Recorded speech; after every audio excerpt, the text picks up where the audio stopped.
Hey there. Subscribe to my channel. And also press this bell icon.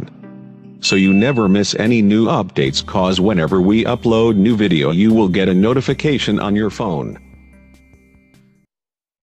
अस्सलाम वालेकुम दोस्तों, उम्मीद है आप सब खैरियत से होंगे। तो आज एक और नई वीडियो के साथ हाजिर हूँ। तो आज की इस वीडियो में मैं आपको बताऊंगा कि आप एक ही क्लिक पर मोबाइल के तमाम ऐप्स किस तरह मेमोरी कार्ड में मूव कर सकते हैं बिना किसी एप्लीकेशन के। तो आपका टाइम वेस्ट किए बिना इस वीडियो को शुरू कर लेते हैं।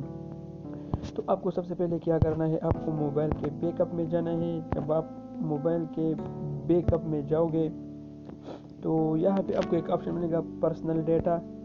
यहाँ पे आप सेलेक्ट कर सकते हैं। जब आप इस पर क्लिक करोगे तो वेट करना है आपने।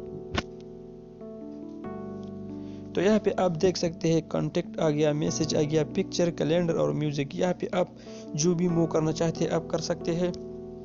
इसके बाद आपको दूसरा ऑप्शन मिलता है एप्लीकेशन का।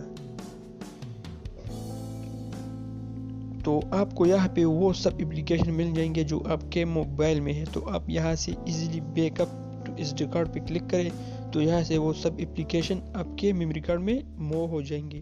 तो ये छोटा सा